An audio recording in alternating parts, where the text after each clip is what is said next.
პირველ ყოვლისა უნდა ვთქვა, რომ დღეს ძალიან მაგარი ამბავი მოხდა ჩემი აზრით. საზოგადოებამ, ხაზგასმით ვამბობ, საზოგადოებამ, რიგითმა მოქალაქეებმა 500,000 ლარი და მეტი შეკრიბა შეაგროვა დიუშენის კუნთოვანი დისტროფიით დაავადებული ბავშვებისათვის და მათი მშობლებისათვის, ოჯახებისათვის. არავის უნდა ჰქონდეს რასაკვირველია წარმოდგენა ამგვარი, რომ ეს ქმარი თანხა, ეს რეალურად არის ხვაში წვეთი მართლაც, მაგრამ ამ პროცესში ძალიან მნიშვნელოვანი, მთავარი შესაძლო არა, მაგრამ ძალიან მნიშვნელოვანი არის სოლიდარობა საზოგადოებისა. მთავარია ის, რომ საზოგადოებამ მიყვიას ერთიანობა აჩვენა და მე გეტყვით ჩემსას, რომ ესეც არის ერთგვარად, არის ან უნდა იყოს პოლიტიკური პროცესის ნაწილი, ფართო გაგებით პოლიტიკური პროცესის ნაწილი. მე არ ვარ მომხრე, რომ პოლიტიკოსებმა ეს ამბავი გამოიყენონ სათავისოდ, აი პარტიული დღესდღეობის შესაძლებლად მაინც და მაინც, მაგრამ მე მომხრე ვარ, რომ პოლიტიკოსებმა ხალხს აუხსნათ, რომ ეს ხელისუფლება ადეკვატური არ არის მათ შორის, იმიტომ რომ ასე დაიგვიანა. დაიგვიანა კი არა, ამ წამამდეც კი დაგვიანებული აქვს ჯერ ერთი. საზოგადოებას მისცა ინიციატივა და ყოველი დღე ამ ბავშვებისთვის და ამ ბავშვების ოჯახებისთვის, მშობლებისთვის არის ძვირფასი, ეს კარგად უნდა აუხსნათ და ხვალ რომც მოაგვაროს ეს პრობლემა ხელისუფლება ქართული ოცნებისა, უთუოდ გამოჩნდება რაღაც სხვა პრობლემა, ხვალ ზეგ ერთი წლის თავზე თუნდაც, რომელსაც ისევ ვერ გაუმკლავდება. ამიტომაც არის ეს ხელისუფლება ერთის მხრივ არაადეკვატური, მეორეს მხრივ უვიცი, ასე ვიტყვი, არაკომპეტენტური და ასე რომ ამბობენ ხოლმე, არა ხვალ, არამედ გუშინ მოსაცილებელი არ წასასვლელი, უნდა წავიდეს ეს ხელისუფლება. მოკლედ, გადაწყვეტილებას რომელი იღებს ეს ხელისუფლება ბიზი და ივანიშვილთან შეთანხმების გარეშე, ამაზეც უნდა ვთქვათ და ჩემს ვერსიაში შემოგთავაზებთ, რომ ივანიშვილი მოცემულ ეტაპზე დუმს და კობახიძეს თუ სხვას შეცდომას აშვებინებს. იმიტომ რომ შეიძლება ივანიშვილი მოუტრიალდეს რომელიღაც ეტაპზე კობახიძეს და უთხრას, რომ რატომ არ მიეცით თანხაო, ან შეიძლება პირიქით თქვას, რატომ მიეცით თანხაო. მოკლედ, არც იცის ამ ხელისუფლების ერთ-ერთი ვერსია აცხადია. ამ ხელისუფლებად წოდებულმა ჯგუფმა რა პოზიცია აქვს დამფუძნებელ მამად წოდებულ ოლიგარქ ივანიშვილს. მოკლედ, ძალიან საინტერესო თემაა, სწორედ ამ თემაზე დავიწყებ საუბარს.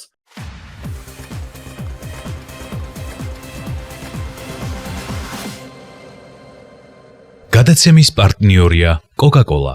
გიორგი შაიშმელაშვილი გვერდება, ახლა თავისუფლების მოედნის ერთ-ერთი ლიდერი. გიორგი, მოგესალმები, მადლობთ რომ ხართ ჩემი სტუმარი. რა მოხდა დღეს საქართველოში? გიორგი, რა ფენომენთან გვაქვს საქმე? ყურადღება გავამახვილოთ იმ 500,000 და მეტ ლარზე, რომელიც საზოგადოებამ არასრულ 24 საათში შეკრიბა. მოგესალმებით, ირაკლი, დიდი მადლობა მოწვევისთვის. პირველად ვარ თქვენთან ამ ფორმატში და მინდა წარმატება უსურვო ამ ფორმატს. მაქვს განცდა, რომ მომავლის მედია შესაძლოა სწორედ ასეთი უნდა იყოს და ამ ტიპის პლატფორმებს უნდა იყენებდეს. განსაკუთრებით იმ ფონზე, როცა ავტორიტარიზმების აყვავების ფაზაში თუ ხანაში ტრადიციულ მედიას სულ უფრო უჭირს დამოუკიდებლობისა და თავისუფლების შენარჩუნება და მოპოვება, ხო? რაც შეეხება თქვენს შესწავლას და შეკითხვას, არსებითად ხელსვაწერ ყველაფერს რაც თქვით, უბრალოდ რამდენიმე აქცენტზე მეტ მახვილს დავსვამდი. პირველი კი, რასაკვირველია, პოლიტიკურია ეს პროცესი და ყველაფერი პოლიტიკურია ჩვენს ირგვლივ რაც ხდება.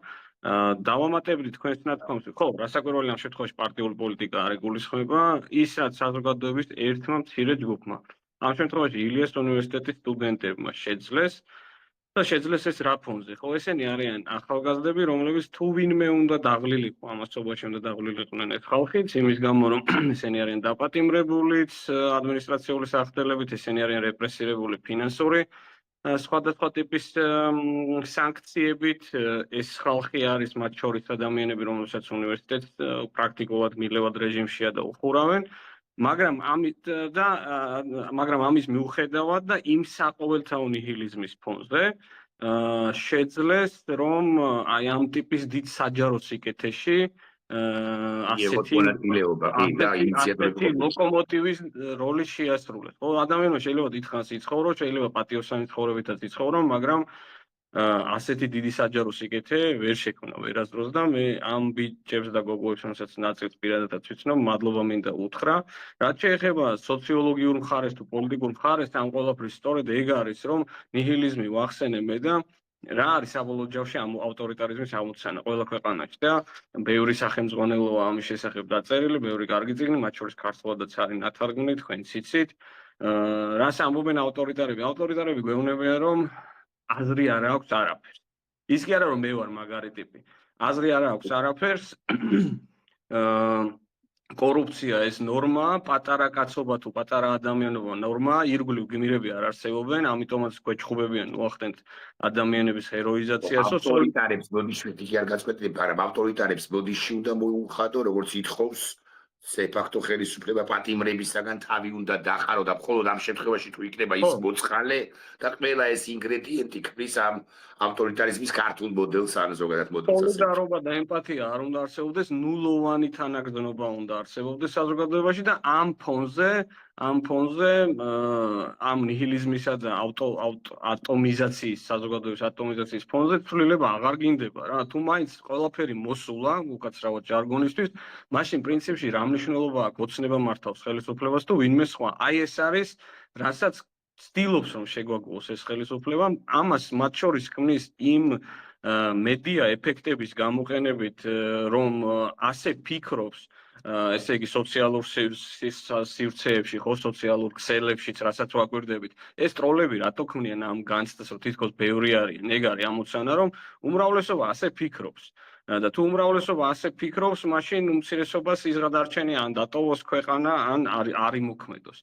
და ბოლო პერიოდის ბევრი ასეთი რეპრესიული მექანიზმის აქტიური ამოქმედების ფონზე საზოგადოებაში სულ უფრო მტკიცდებოდა ეს ნიჰილიზმი, რაც არის ავტორიტარიზმის ამოცანა, როგორც თქვი, და ამ ახალგაზრდებმა ეხლა სწორედ ამის საპირისპირო მაგალითი გვაჩვენეს, ზედაპირზე ამოიტანეს, რომ ამ ქვეყნის უმრავლესობა არიან ადამიანები, რომლებსაც აქვთ ემპათიის განცდა, სოლიდარობის განცდა, იციან რას ნიშნავს ქრისტიანობა, აგერ ცოტა ხნის წინ ოცნების დაწესებული დღე, ოჯახის და რაღაცები რო იზეიმეს, ანუ ამ ხალხმა იცის ზუსტად ქრისტიანობა რა არის, ოჯახი რა არის, სხვისი დახმარება რა არის და ასეთი ახლა 700,000 ლარამდე ამ წუთას შეგროვებული რაგლი და ხო იცი ეს რა ხალხია? ეს არის ადამიანები, რომელსაც 1-დან 100 ლარამდე აი ამ დაახლოებით იმაში ექნება ჩარიცხვები დაწუნებული ვარ რა, აქ არ არის დიდი ჩარიცხვები. 50 ჩარიცხვებიც იქ შესაძლოა 100-იანიც არის და შესაძლოა 200-იანიც გარკვეულ შემთხვევაში, მაგრამ იქნება აი ამ ესე ვთქვათ დიაპაზონში და ნაცვლარამდე, იმიტომ რომ ეს არის ხალხი საშუალო ფენა და ამ ქვეყნის, რომელიც გააღარიბეს, რომელიც რეპრესიებში მოაქციეს და რომელსაც უბრალოდ მეტი საშუალება არ აქვს. ეს იგივე ხალხია, რომელიც ერთმანეთს ჯარიმებსაც უხდის, რომლებიც ერთმანეთს ეხმარება სხვადასხვა ფორმით და ასეთი ადამიანი ბევრი აღმოჩნდა. ეს არის ძალიან მნიშვნელოვანი. ხო და ამ აზრით თქვენ რაც ახსენეთ, რომ პოლიტიკურია, დიახ, პოლიტიკურია იმის გამო, რომ ავტორიტარის სურვილს საქართველო წარმოაჩინოს როგორც საზოგადოება, ატომიზირებული საზოგადოება, სადაც ყველაფერი სულ ერთია, ამის საპირისპირო ვაჩვენეთ დღეს ჩვენ ამ ახალგაზრდების დახმარებით. და მთავრობამ რაც მნიშვნელოვანია, ჩემი მოსაზრებით, რა მნიშვნელობა აქვს რა მიზეზით, დრო როგორც ასეთი გაანიავა, მას რო გაეკეთებინა, ვიდრე ამ აქციის დაწყებამდე ყოფილიყო ასეთი სულგრძელი, დახმარებოდა დაავადებულების ოჯახებს, გამოიყო გარკვეული თანხა და ასე შემდეგ, ჯერ ერთი ამგვარი აქციის ჩატარების საჭიროება აღარ იქნებოდა, აქედან დავიწყოთ. და მეორე, თუ მაინც და მაინც იმ კატეგორიებით ვივიჩერებთ, რა კატეგორიებითაც ვიჩერებს ქართული ოცნება, ქულებსაც ჩაიწერდა. მაგრამ ახლა უკვე სულ რომ გამოყოს თანხა და ალბათ მაინც გამოყობს ჩემი მოსაზრებით, თუმცა შესაძლოა ვწდები, მე ვერ ვიფიქრებ ისე, როგორც შესაძლოა ფიქრობენ ქართული ოცნების წარმომადგენლები. რომ გამოყოს თანხა, მას თუ ადეკვატური სიტყვა პიარულად წაგებული აქვს. იმიტომ რომ გაანიავა. და რასაკვირველია, დაავადებულებს სჭირდებათ თანხა რამდენიმე მილიონზე ალაპარაკი რამდენადაც ვიცი. ნებისმიერ შემთხვევაში ეს კარგი ამბავი იქნება, მაგრამ თან მთავრობას მეორე მხრივ არ უნდა აჩვენოს საზოგადოებას, რომ ის დამარცხდა რაღაც პროცესში. მან უკან დაიხია. მას მიაწვდნენ, უკაცრავად მეც მოგიხდია ჟარგონისთვის ბოდიშს, მას მიაწვდნენ და ის სუსტი აღმოჩნდა. მას არ უნდა რომ საზოგადოებას დააწიროს მის მომხრეებს მათ შორის. მე მგონი რომ ხოვლისა ამით იხსნება მისი ეს სიჯიუტე. მხოლოდ აი ბოლო სიჯიუტე. მაგრამ ასევე ჩემი აზრით ხსნება შესაძლოთ იმით, რაც თქვი შესავალ ნაწილში, რომ თლად დამფუძნებელი მამის ბიზი და ივანიშვილის პოზიცია ის ხო ასე მართავს, თან არაფორმალი მართველია და თან მართველი არ არის. ანუ მისი დუმილის მართვის ერთგვარი მეთოდია. როგორც რომელიღაც ეტაპზე რო აღმაღლდება ხოლმე, ნებისმიერი სიგიჟე შეიძლება თქვა სიგიჟე არა, ნებისმიერი პოზიცია შეიძლება დააფიქსიროს. კობახიძე თუ გააკეთებს და დაეხმარება, ამაზე შეიძლება უსაყვედუროს, კობახიძე თუ არ დაეხმარება, ამაზე შეიძლება უსაყვედუროს და ამ ადამიანებმა, კობახიძეებმა არც იციან საბოლოო ჯამში იმის პოზიცია. ამიტომ ვერ დგამენ ასე მკვეთრ ნაბიჯს, ან იქიდან აქეთ. ხო, მეთანხმები ლოგიკაში. გეთანხმებით ლოგიკაში, რომ ეს არის ხშირად ხელისუფლების პარალიზის მთავარი მიზეზი, ხშირად, როდესაც რეალურ გადაწყვეტილების მიღებები არის სისტემის და სტრუქტურული გადაწყვეტილების მიღების მექანიზმების მიღმა. და ივანიშვილის უმეტეს ეს არის ადამიანი, რომელიც აი რაღაცა არ აქვს დადგენილი პატერნები, ხო, აქასე მოიქცეოდა, იმიტომ რომ ეს არის ადამიანი, რომელიც არ ვიცი, დაიწყო მაგალითად ეს ადამიანი აქტიურად გველაპარაკებოდა სხვების პირითაც და თვითონაც თქვა სადღაცას, რა მნიშვნელობა ჰქონდა ამ ქვეყანაში სამკურნალო მიზნებით მარიხუანის ლეგალიზაციას და პლანტაციების მოყვანას, ხო? ამის შემდეგ დღეს ესენი ასევე ფარისეულურად გვემტკიცებენ, რომ არ ვიცი, კონსერვატიული ღირებულებები და თქვა მათ შორის ახსენეს აბორტის აკრძალვა და სხვა. მოკლედ, იმხელა რეინჯი აქვს, იმხელა დიაპაზონი. დიდი რეინჯი აქვს, ხო, კი. ამ ფონზე და პლუს არის ადამიანი, რომელსაც პრემიერი შეუსულია, მაგალითად, ოფიციალური საბაბი იყო გახსოვთ იუნისეფის უკაცრავად იუნესკოს იქით იყოს კულტურული მემკვიდრეობა, ასევე პრობლემები გვაქვს, მაგრამ ამ შემთხვევაში იუნისეფზე იყო ლაპარაკი ბავშვთა სიღარიბესთან დაკავშირებული კვლევის გამო თითქოს დაითხოვეს ერთ-ერთი პრემიერი. ამდენად კობახიძის ადგილზე, ისედაც რატო უნდა ინატრო კაცმა ყოფნა, მაგრამ ამ შემთხვევაში არ ინატრებდა ადამიანი. მაგრამ აი თუ სანამ დავამთავრებთ ამ თემას, მაგაზე მინდოდა მაინც მეთქვა, მე უფრო ხსნი თქვენ რაც თქვით იმითი რა. ესე იგი ესენი რადგან ყველაფერს პიარულად უყურებენ, თქვენ თვითონ ახსენეთ თორე რატო რომ არ ვიცოდეთ რომ თვითონ ყველაფერს პიარულად უყურებდნენ, საერთოდ არ შევხედავდით ამ ამბავს ასე და ვიტყოდით რომ რა ვიცი გააკეთეს დალოცვილებმა, თქვი დააგვიანდა თუ როცა იყო გააკეთეს, მაგრამ ეს არის ხალხი, რომელიც მათ შორის ამ სიჯიუტეში, რომელშიც ახლა არიან და ზოგი დადგნენ ამ მშობლების მიმართ. სწორედ ამ თვალით უყურებენ ამ ყველაფერს, რომ დათმობა მათთვის არის სისუსტე. ვისთვის დათმობაზეა ლაპარაკი, ხო წარმოგიდგენიათ. ანუ ეს არ არის შაიშველაშვილისთვის თუ კაბლიაშვილისთვის დათმობა. ეს არის მართლა დაავადებული ბავშვები. მაგრამ ამასაც კი ასე უყურებენ, აი აქონდროპლაზიით დაავადებული მშობლების აქციები და მათთვის მიცემული წამალი, რამდენჯერმე კობახიძემ ისეთ კონტექსტში ახსენა, აშკარად დატოვა განცდა, რომ აი ეს როგორ დაგვემართა, იმიტომ რომ ეს ისევ და ისევ არის კავშირში მანამდე რაზეც ვლაპარაკობდით იმასთან, რომ თუ ავტორიტარიზმმა არ უნდა შექმნას პრეცედენტები გმირების, ანუ ადამიანების, რომელმაც რაღაც ჩაიდინეს და ამას მოყვა რეზონანსი.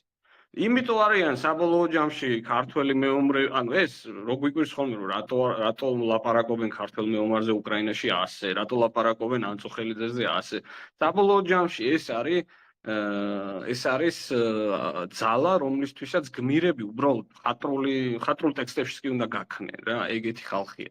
ხო, მათ შორის შეიძლება მოქმედებისკენ გიბიძგონ ამ გმირებმა. კი, რასაკვირველია, მათ შორის აი თლად რო არ მოგეწონება პათეტიკურ მხატვრულ ტექსტებშიც კი აი 70-იანი წლების ესთეტიკა რაც იყო მაგრამ 80-იანი წლების დასაწყისის ხო იქაც უნდა გაქრეს იქიდანაც უნდა გაქრეს იმიტომ რომ ის რაღაცა თუნდაც ხალბად პათეტიკურად სათხეგრძელოს ფორმატით მაგრამ რაღაც წინააღმდეგობას ეხა პოეტებს მე არ დაგისახელებს ხანდიერა საზოგადოებას არ გამოფხელთ შევს დამოკიდებულებას რომელიმე ავტორის მიმართ მაგრამ იქაც მაინც მიუხედავად სიხალბისა უმრავლეს შემთხვევაში იქაც რაღაცა ჰეროიკულ რაღაცეებზე იყო ისიც აღარ უნდა არსებობდეს აქ უნდა ითქვას მეორე რაღაცაც ირაკლი ეს არის საერთო დამახასიათებელი ზოგადად ამ ტიპის ავტორიტარიზმებისთვის თუმცა მე მგონია რომ ამ აზრით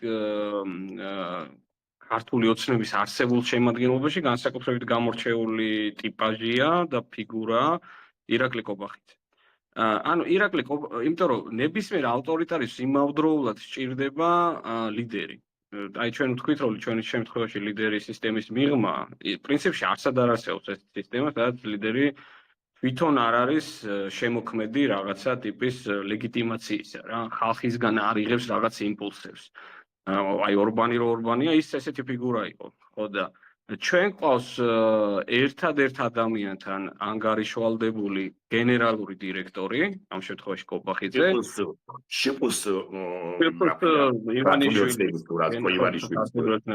გენერალური დირექტორი, CEO-ს რო იტყვიან, მთავარი ეგზეკუტივი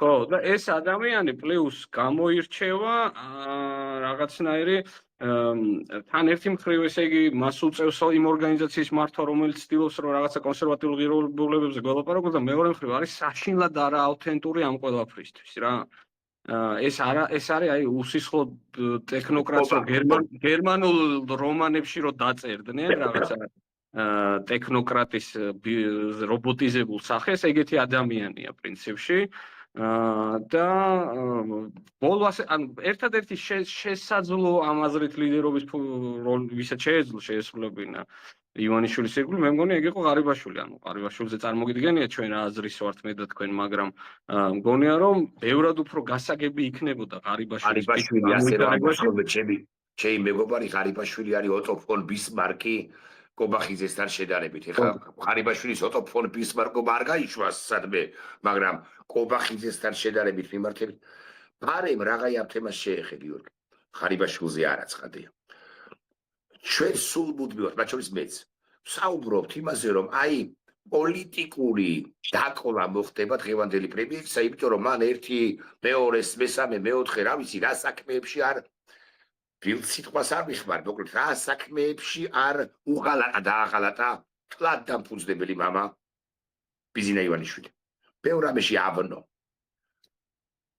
ხომ არ შეიძლება ეს იყოს ბიზინა ივანიშვილისთვის ერთგვარი საბაბი, რომ ახლა ყველაფერი ხელი შეაწმინდოს, სწორედაც რომ კობახიძეს თქვას, რომ კაცმა არ გამოყოთ არხანა, მე სულაც არ მიყავი ამის მომხრე. და შესაბამისად გადატრირთოს პოლიტიკა იქ საუბარია განიმხელ რუხაძეზე პრემიერ-მინისტრობის კანდიდატად გაჩეჩილაძეზე არჩილ გაჩეჩილაძე არის საქართველოს ბანკის დამფუძნებელი კი არა ერთ-ერთი დირექტორი სხვებზე და სხვებზე სხვაგვარების მსმენია შენც მეც ეხლა ხომ არ არის კარგი მომენტი ივანიშვილისთვის თუ ის საერთოდ რამეს გრძნობს და შორის გარშემო მიმდინარე პროცესების ეკოს რომ კობახიძეს მიაბრალოს, ყველაზე კარგი სიტყვა ალბათ.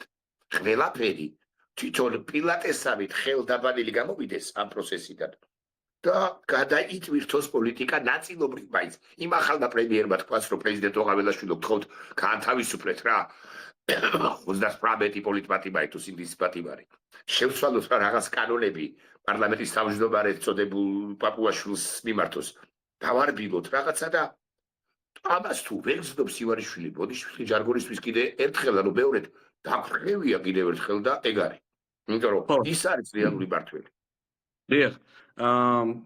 იცით, კი მეც აქეთკენ მიმყავდა საუბარი, მე მაინც ვიხრები, მიუხედავად იმისა, რომ ნებისმიერ დიქტატორს ეკარგება რეალობის განცდა და ეს ეკარგება ბევრი მიზეზი და მათ შორის იმ მიზეზით, რომ წრე რომელთანაც ის ურთიერთობს ამ გარე სამყარო სულ უფრო მიკერძოებულია, ესე იგი და სუბიექტურია, იმიტომ რომ ვიწროა ეს წრე, ნდობის დეფიციტია ადამიანებთან ურთიერთობაში და ივანიშვილს ეს იმთავითვე ჰქონდა პრობლემა და თქვენ ეს შესანიშნავად იცით და ახლა უამრავი პრობლემის ფონზე რომელშიც ის ცხოვრობს და დარწმუნებული ვარ რომ ანუ ადამიანმა რომელმაც deep state დაიჯერა რომ ამერიკის შეერთებული შტატების სპეცსამსახურები შეიძლება იყოს გარეული მის კერძო დავებში შვეიცარიულ ბანკთან, ხო, გასაგებია მისი მსოფლა ჰქვა, მაგრამ ამასობაში ასეთ ადამიანებს მაინც ბოლომდე აქვთ ხოლმე შენარჩუნებული გადარჩენისთვის საჭირო უნარები და მე მგონი გადარჩენისთვის საჭირო ეს ინსტინქტები მას უნდა უბიძგებდეს აი იმისთვის, რაც თქვენ თქვით, რომ თქვა შეცვალოს პრემიერ-მინისტრი, თან ეს მას არაერთხელ გაუკეთებია და ეცადოს, რომ თან გააყოლოს ყველა არსებული პრობლემა, რომელიც დღეს ქვეყანაში არის და ჩვენ მხოლოდ ნაწილს შევეხეთ, ჩიდა ამბებზე ვილაპარაკეთ ის მხოლოდ ნაწილობრივ. შეიძლება საბაბათი კი ბატონო ეს არსებული პრობლემა გამოიყენოს, მაგრამ იმავდროულად არ დაგავიწყდეთ, რომ მათ მოუწიათ მაგალითად ფასებთან დაკავშირებით რაღაც კომისიის შექმნა იმ მიზნით, სწორედ რომ იციან, რომ ეს პრობლემა არსებობს ქვეყანაში და რაღაც სიმულაციური ეფექტი რო შეექმნათ და ეს დღის წესრიგი ჩვენთვის დაერთმეთ, მათ ელაპარაკათ ფასებზე ჩვენს მაგივრად რაღაცა კომისია შექმნეს, გასაგებია მათ იცოდნენ, რომ კომისიით ვერაფერს ვერ შეცვლიდნენ. ასევე საგარეო პოლიტიკაში, რომელიც ხშირად არის ხოლმე თქვენი გადაცემების და თქვენი ეს დაფარვის სფერო, პირველ რიგში უკრაინაში ჩანს, რომ ხო, მე მგონი ოპერატიული ინიციატივა იქ უკრაინის ხელში გადადის, მინიმუმ ის ცალსახად ჩანს, რომ რუსეთი ვერ იმარჯვებს იმ ომში. იზრდება წნეხი ასე და ამას სხვათა შორის ქართული ოცნების პროპაგანდისტებიც კი აღიარებენ მხედველობაში მაგ უკრაინის ამბავი და პლუს იზრდება წნეხი დასავლეთიდან, იმიტომ რომ იქ თქვათ ორბანის ტიპის ფიგურა, რომ როგორც ხელისშემშლელი ფიგურა აღარ არსებობს ევროკავშირის შიგნით იმისთვის, რომ მიზნობრივი სანქციები განხორციელდეს ივანიშვილის და მისი გუნდის წინააღმდეგ. პლუს ნახეთ საფრანგეთის ასამბლეის განცხადება, საფრანგეთის პარლამენტის რეზოლუცია, ფრანგები ყოველთვის ფრთხილები არიან ხოლმე ამ ნაწილში და მათი ეს აქტიური მოქმედებები, მათ შორის ივანიშვილის გვარის ხსენება, მათ შორის იმის ხსენებაც კი რომ ფრანგული საპატიო ლეგიონის მისთვის მინიჭების საკითხი გადაიხედოს და სხვა ის მთელი სცენა, რომელიც გაჯერებული იყო ეს ტექსტი, მგონია რომ მას უნდა უბიძგებდეს იმისკენ, რომ ჰოპ და ეხლა გაიმეოროს ის ძველი ფოკუსი, რომელსაც ადრე აკეთებდა ხოლმე. და აქ უკვე ჩვენი სიფხიზლე იქნება მნიშვნელოვანი იმისთვის, რომ ეს ყველაფერი არ მოხდეს. ერთი მხრივ ჩვენთვის აუცილებელია ნორმალიზაციის შიდა ნორმალიზაცია. ამ შემთხვევაში მაგალითად რა თქმა უნდა პოლიტპატიმრების გათავისუფლება უნდა იყოს უპირობო ამბავი. მაგრამ თავი არ უნდა მოვაწოდოთ, ეგ იქნება ჩვენი ამოცანა, რომ ამითი მისი ძალაუფლებაში ყოფნის ხანგრძლივობა არ გაიზარდოს ამ ქცევით. კი, გიორგი, აქვე კითხავ, აი რაღაცა 26 მაისია ახლოვდება თქვენი პოლიტიკური პარტია, რომელსაც თქვენ წარმოადგენთ თავისუფლების მოედანი, ამ პოლიტიკური ალიანსის ერთ-ერთი მნიშვნელოვანი სუბიექტია. მე საკუთარ თავს ვუთხარი, რომ პოლიტიკურ სუბიექტებს არც ინდივიდუალურად პერსონებს და არც პარტიულად ორგანიზაციებს არ გავაკრიტიკებ მეთქი 26 კი არა 27 და ვინც ის და შეიძლება საერთოდ სექტემბრამდე მეთქი. ამიტომ მე კრიტიკული შენიშვნები არ მექნება ახლა არც თქვენთან. მაგრამ ამ კითხვას კი მაინც დავსვამ ამ ფორმულირებით. სათანადოდ კარგად მიმდინარეობს მზადება 26 მაისისთვის და დაახლოებით რამდენ ადამიანს ველით. იმიტომ რომ სხვათა შორის ამ ამბავმაც მით უფრო თუ გაჯანჯლდა 26 მაისამდე ხელისუფლება წოდებული ჯგუფის მიერ განაცხადების არ მიიღება. შეიძლება მეტი და მეტი ადამიანი გააბრაზოს, გააჯავროს, გაანაცხენოს და ადამიანები, რომლებიც დღეს არიცხვია 22, ხო, სულაც არ აპირებენ გამოსვლას 26 მაისოდ, ისინიც კი გამოიყვანოს ქუჩაში. 23 კარდა ხობს უკვე. ხო, დადგა 23. კეთილი, აი ერთ წუთში დადგება მეც უყურებ პრინციპში ჩემს გაჟეთს. ხო. რაოდენობის მოქალაქეს ელით ქუჩაში გამოსულს 26-ში. ეს მოვისმინე რამდენიმე ადამიანისგან, რომ ჩემთვის პატივსაცემი ადამიანებისგან, იგივე დამოკიდებულება რომ 26-მდე არ ვაპირებ პოლიტიკური პარტიების მიმართ ვიყო კრიტიკულიო, უბრალოდ რიცხვებსაც მოუწოდებ და იგივეს და თავისთავად აქამდე რომ მივედით, რომ რაღაცა პრობონო რაღაცა კრედიტების მიცემა გვიწევს ოპოზიციური პოლიტიკური პარტიებისთვის, მანდ უკვე ჩანს, რომ თქვენს პრობლემა გვაქვს და ჩვენც, ხო? ანუ მანამდე რაღაცები ვერ ვაკეთეთ სწორად, ასე ვთქვათ. და მე იმედი მაქვს, რომ და ეს ნდობა და ხიდები განსაკუთრებით იმ ფონზე და ამას მე თამამად ვლაპარაკობ ხოლმე იმის გამო, რომ არ მიწევს ამ შემთხვევაში კონკრეტულად ჩემი პარტიის რომელიმე ლიდერის ქება არასაკებარია ეგ ამბავი, მაგრამ მინიმუმ იმ ფონზე, როდესაც მე არ მიწევს მიხვდებით რატომ, მინიმუმ იმ ფონზე, როდესაც პრაქტიკულად ყველა ოპოზიციური პოლიტიკური პარტიის ლიდერი ან აკრძალეს პარტია, უпростоრად შეიყვანეს აკრძალთა სიაში და კიდევ უფრო მეტი, მათ მოიხადეს სასჯელები, ხო? ანუ საპატიმრო სასჯელები, სრულიად უკანონო.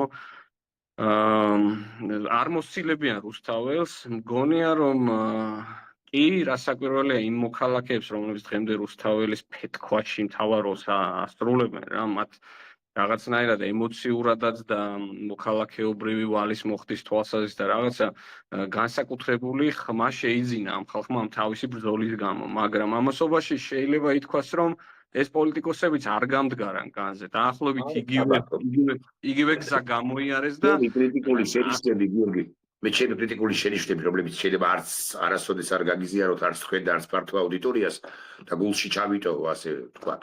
ხო, არც არ ეხებათ პოლიტიკოსების ტაქტიკა, სტრატეგიის დაწურნებას არ გულისხმობს.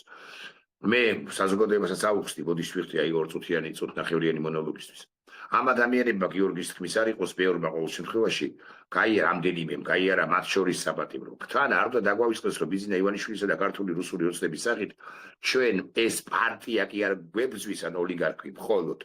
ეს არის საკმაოდ ძლიერი ორგანიზებული ჩემი ვარაუდით და არ მგონია ვწდებოდეთ FSB-ს მიერ ინსტრუქცია ან რუსეთის მხრიდან ინსტრუქცია მიღებული პოლიტიკური სუბიექტი, რომელიც ყველა უკანონო და ასე რომ ამბობ წელს ქმებოდ დარტყმებსაც არ ერიდებოდა და არერიდება და არ მოერიდება. აი, თუნდაც ეჭვი რომ არსებობს, რომ ქიმიური იარაღი გამოიყენა, შეიძლება არ გამოიყენა, მაგრამ ეჭვი რომ არსებობს, რომ ქიმიური იარაღი გამოიყენა, ეს მიგვანიშნებს იმაზე, ან გვაფიქრებინებს, რომ ბევრად უარესი რეჟიმია, რომელიც კი ყოლია ოდესმე და ბევრად უარესი რეჟიმი აი ორბანს ადარებენ და მე ლაპარაკობენ მადიარის გზაზე, ეს საკამათოა, სხვა შეიძლება სწორია, შეიძლება არ არის სწორი, მაგრამ ორბანი ევროკავშირის უნგრეთი ევროკავშირის წევრი სახელმწიფოა. ნატოს წევრი სახელმწიფოა და გარკვეული მარწუხები მას, აი ამ არაადეკვატურ ორბანს ჰქონდა ბიზნა ივანიშვილს მარწუხები, როგორც ასეთი მით უფრო თუ მინიმუმ ორ რამეს გავითვალისწინებთ, რომ ის პირველ ყოვლისა თლად შეგაცხადე, შეიძლება არ არის ღია ტექსტით ლაპარაკობ, ასე გეტყვით. ყოველ შემთხვევაში რაღაცა ჩაკეტილი სოციალური Yandex რუს გარდა თუ Rambler რუს გარდა არაფერს უარ კითხულობს, ისეთი კაცი არ ვუტრირებ. და მეორე მართლა შეიძლება არის FSB-ს ან მოდი ასე ვიტყვი იმ პოლიტიკური თუ გასავად გეოგრაფიული ცენტრის სოფლიო ერთ-ერთი მნიშვნელოვანი სახელმწიფოა და იმპერია რუსეთი ინტერესების გატანი თუნდაც უნებურად. ბოდიში ამ რეპლიკისთვის არ ეხება ამას მაინც და მაინც, თუმცა ჩემი წუხილები იმასთან დაკავშირებით თუ ვიქნებით 7000 და არა 37 თუ 78, ხო, თვითკრიტიკულიც ვიქნები და თქვენ კრიტიკულიც თუ მართებული.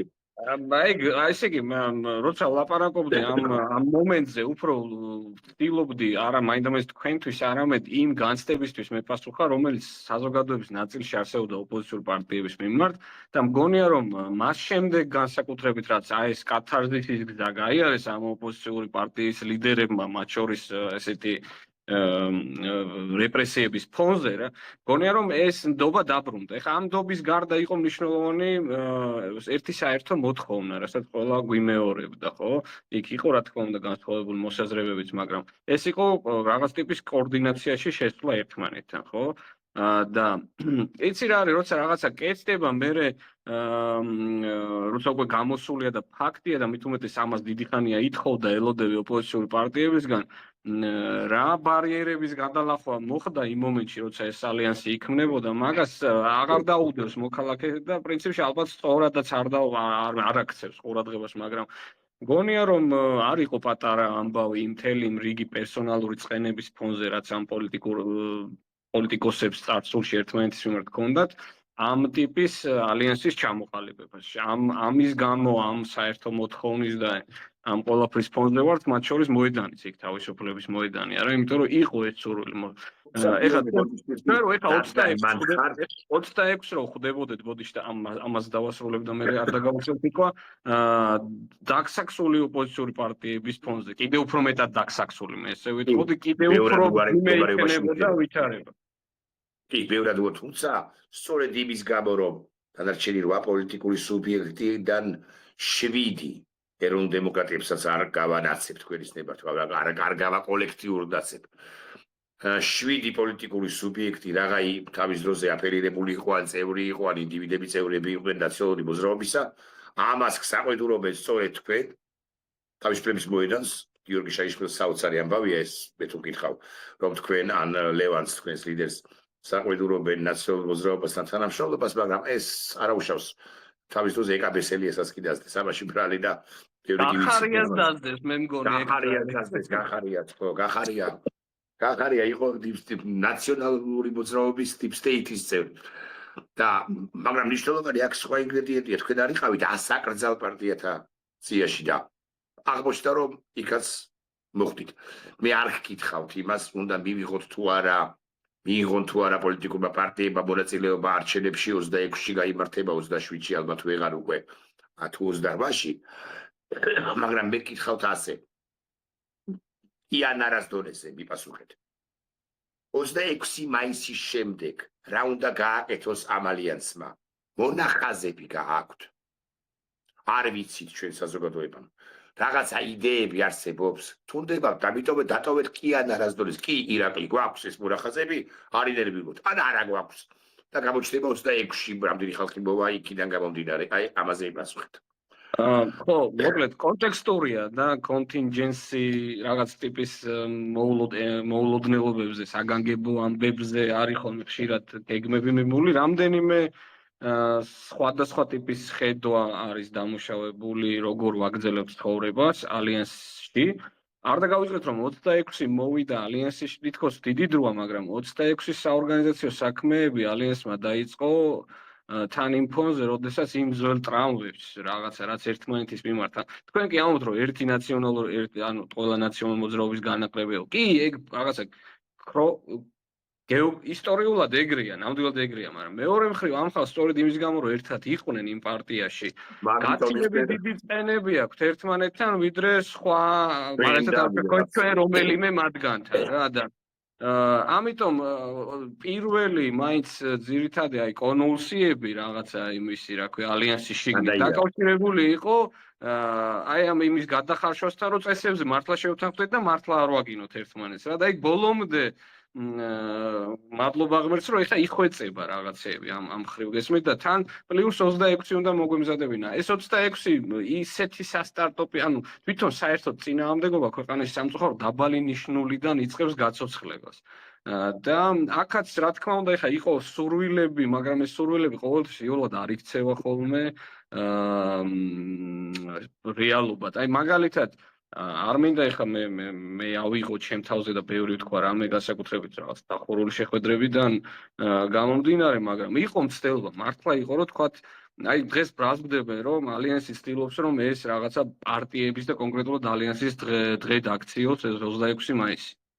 ხო და ჩვენ მქონდა ნამდვილად მცდელობა, სხვებიც ჩართულიყვნენ ამ პროცესში, ისე როგორც მანამდე ალიანსს ჰქონდა მცდელობა, რომ სხვებსაც მოეწერათ, სხვა პარტიებსაც მოეწერათ ამ დეკლარაციისთვის ხელი. აი ჯანდაბას ის არ გამოვიდა, მაგრამ მინიმუმ 26, რომელიც არის დამოუკიდებლობის დღე, ამოცანა ასე იდგა, რომ ჩვენ გვეჩვენებინა, რომ ვისთვის არის დამოუკიდებლობა ძვირფასი. ყველა ყოფილიყავით ორგანიზატორი და პლუს დაგვეტოვებინა ოცნება მისი სატელიტების თუ პროქსების ამარა, რომელსაც ჩვენ ვთვლით, რომ მათთვის ევროპული საქართველოს დამოუკიდებლობა არ არის ღირებულება, ხო? ეს ვცადეთ, მაგრამ იცით როგორი ამბავია, რომ ამ პოლიტიკაში გინდა არ გინდა ასეა, რომ ვინ დაიწყო რაღაცის ინიცირება, ვინ ვის პირველმა დაურეკა, მედიაში როგორ გაშუქდა, ბევრი ნიუანსია ხოლმე, ამჯერად ვეცადეთ, რომ თან ხაზგასმით კორექტულები ყოფილიყავით ყველასთან, მაგრამ ნუ ნაკლებად გამოვიდა, მაგრამ მაინც ვამბობთ, აგერ მოედანმა სპეციალურად განცხადებას დავდეთ. ჩვენ რატო დავდეთ ეგ განცხადება მაინც, ნუ მე მგონი ჩვენგან კარგად ჟღერდა, იმიტომ რომ თუ რადგან არა ვართ ნაცევი, მოდი ესე თქვაცო რა და დავდეთ და დავწერეთ, რომ არ არის ეს ალიანსის ღონისძიება, ჩვენ მნიშვნელოვან ლოჯისტიკურ, სამეურნეო, საორგანიზაციო ამბებში ვართ ჩართული, რა თქმა უნდა, ხო? და ნუ ეს ამბები მე არის ჩვენი რისკიც არის, ხო? ანუ ძალიან თამამად შეიძლება 26-ის შემდგომ ჩვენ მოგვიტრიალდნენ ადამიანები და გვითხრა რომ აი თქვენ რო არ ყოფილიყავით, უფრო მეტი ხალხი მოვიდოდა. ან რაღაცა ასეთი, ხო? ხო და თუ ამ შემთხვევაში თუ ბევრი ადამიანი მოვიდა და ალიანსის რომელიმე ლიდერმა სადღაც თქვა რომ ჩვენი დამსახურება იყო, ეგ იმას არ ნიშნავს რომ მართლა მაგან მიიწერა რა. ეხლა პოლიტიკოსებს ეგ ინსტინქტი აქვს და ვერავის ვერ დავიფიცებ რომ ეგ ცდუნება არ ექნება მეთქი. აი მითხრან სხვა რომელიმე ოპოზიციური პარტიის ლიდერი, ან ზოგადად რავის პოლიტიკოსი სოფლიოში, რომელმაც რაღაც დაორგანიზა, წარმატებული იყო და თქვას რომ იცი რა, მე არაფერში არა ვარ, არავინ აღარ იტყვის მე მგონი მაგას, ხო? პრინციპში ეს რაღაცა იმის გამო რომ ამ ქვეყანაში ძალაუფლებისთვის ბრძოლა ძალიან ბინძურია წლების მანძილზე რა. ხანდახან ნორმალური პოლიტიკური ქცევაც კი ხანდახან გვერევა ხოლმე სიბინძურეში და ყოველთვის ასე არ არის რა. ეგ მინდოდა მეთქვა. გიორგი, ბოლო კითხვა პრაქტიკულად, რომელიც არ ეხება ყველა წინა იმ თემას, რომელიც მე და შენ განვიხილეთ და მადლობა ამ გულწრფელი პასუხებისთვის და კომპეტენტური პასუხებისთვის. რა საგარეო ფაქტორებიც განაპირობებს ივანიშვილის რეჟიმის ჯერ დასუსტებას და მე დამარცხებას და ეს არის ერთი ქვეკითხვა. მეორე ქვეკითხვა არის აი უკრაინაში ახსენე შენ, თუნდაც ახლო აღმოსავლეთში, ირანში, რა ისეთი პროცესები მიმდინარეობს, რაც რიგით მოქალაქეს მეც მათ შორის და მაყურებელს პირველ ყოვლისა ოპტიმისტურ ხასიათზე დააყენებს საქართველოს გაცვეთილი სიტყვა, ტრივიალური ფრაზა გადარჩენის პერსპექტივის კუთხით. უკრაინა არ მარცხდება, ხო ეს კარგახანია, მაგრამ აი ბოლო პერიოდში კიდევ თვალსაჩინოდ ჩანს, რომ უკრაინა გამარჯვებაზე აღწევს, მაგალითად. ეხლა მე და თქვენ ვიტყვით რომ უკრაინა არის მნიშვნელოვანი ფაქტორი, ხვალ ვიღაცა იტყვის რომ აი ეს არის ხალხი, რომელიც ნაცვლად იმისა რომ კახეთს წავიდნენ და ადამიანებს აუხსრან რა პრობლემებია, უკრაინის გამარჯვებაზე დებენ ფსონს და არიან ზარმაცი პოლიტიკოსები, ხო და ეგრე არ არის, რა თქმა უნდა, ამ ცვლილებისთვის ჩვენ გვჭირდება როგორც შიდა მუშაობა ერთმანეთთან, ერთმანეთის პოვნა, გამხნევება, გაძლიერება, პროცესში ჩართვა ხანდახან გაბრაზებაც და მობილიზებაც, ისე საგარეო ფაქტორებს აქვს რასაკვირველია ამ ყველაფერზე გავლენა და უკრაინა მგონია რომ ამ თვალსაზრისით მთავარია. უბრალოდ საგარეო პოლიტიკაში განსხვავებით საშინაო პოლიტიკისგან შედეგებს ჩვენ გვიან ვიმკით, ხო? ანუ იქ ტენდენციები, არ ვიცი, სოფლიო, რომელიც ეხლა ჩვენ თვალწინ იცვლება ირაკლი, არსებობდა მინიმუმ ალბათ 1945 წლიდან, ხო? მინიმუმ 90 წლიდან, რომ საბჭოთა კავშირი დაიშალა რა. და ეს რა ტიპის სოფლიოშიც ახლა ვიცხოვრებთ და შევალთ ახალ სამყაროში საცხოვრებლად. ისიც აი სტრუქტურული ფაქტორები, რომელიც ამ რაღაცას განაპირობებს, იმ ახალ წესრიგს, ისიც დიდხანს იარსებებს. 10 წელიწადში და 15 წელიწადში არ იცვლება ხოლმე რაღაცები. თუ 10 წელიწადში იცვლება, ესე იგი დიდი ომებით იცვლება. ეხლა ვართ სწორედ ამ დიდი ომების ეპოქაში. და მნიშვნელოვანია რომ ამ ჩვენ ახლა ზედმეტად გაგვიტაცა და უბრალოდ რამდენად გვექნება დრო. ჩვენ იცი რამ გაგვიტაცა, წერან ნიჰილიზმზე რო ლაპარაკობთ, იმდენი წიგნი დავწერეთ ავტორიტარიზმების აყვავებაზე მთელ მსოფლიოში და დემოკრატიის უკუსვაზე. დემოკრატიებში წერეს ავტორებმა ეს წიგნები და ჩვენც წავიკითხეთ რა, რომ ვეღარ ვიჯერებთ რომ ამასობაში დემოკრატია აღმოჩნდა ძალიან სიცოცხლისუნარიანი რაღაცა. და პრინციპში ჩვენს ირგვლივ ავტორიტარიზმები მომარცხდება. იმპერიული, არაიმპერიული წარსულისგან ვერ გათავისუფლებული რუსეთი მარცხდება. ხო? და ევროკავშირი მაგალითად და ევროპა, რომელსაც შიგნით უამრავი პრობლემა ჰქონდა მემარჯვენე პოპულიზმის აღზევების და მემარცხენე პოპულიზმის და მილიონი მიმართულებით, დღეს სტრატეგიულ კუნთებს იძენს. ამ შემთხვევაში სამხედრო პოლიტიკურ რაღაცა ტიპის ბლოკად ყალიბდება, მათ შორის ტრანსატლანტიკურ ერთობაში გაჩენილი ბზარების გამოც და უპირველეს ყოვლისა უკრაინის გამო. ხო და ეს ევროკავშირი პლუს უკრაინა რა ტიპის ბლოკი იქნება და როგორი არსებობს ჩვენ გარეშე? მე ანუ შავი ზღვა ვერ წარმომიდგენია საქართველოს გარეშე. სადაც საქართველოს განსაკუთრებული როლი არ ექნება აი ამ ტიპის რაღაცა ახალ კონგლომერატში, რომელიც იქნება ევროკავშირი პლუს უკრაინა და რა როლი ექნება ამ ყველაფერში ნატოს და ამერიკის შეერთებულ შტატებს, აქაც მე ოპტიმისტური ვარ და დარწმუნებული ვარ ამერიკის შემდგომი ადმინისტრაცია ბევრად უფრო ტრანსატლანტისტები იქნებიან ვიდრე დღევანდელი.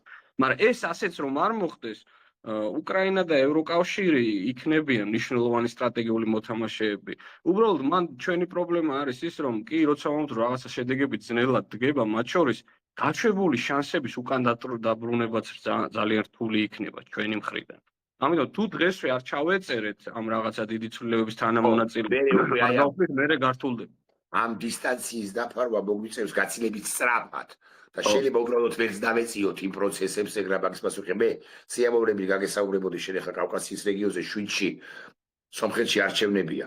მე მინდა შეგიგულო ასე ვთქვათ და ან ამ ფორმატში, ან კონტექსტში, ჩემს ავტორო გადაცემაში ფორმულაზე 7 ივნისამდე იქნება მოვასწროთ ერთი საინტერესო შეხვედრა, დიალოგი, მათ შორის კავკასიაში მიმდინარე პროცესებზე თუ შენი სურვილიც იქნება.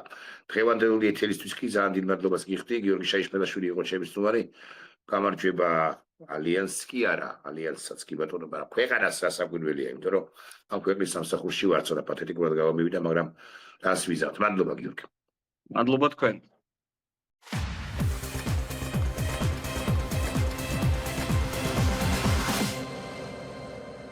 გადაცემის პარტნიორია Coca-Cola.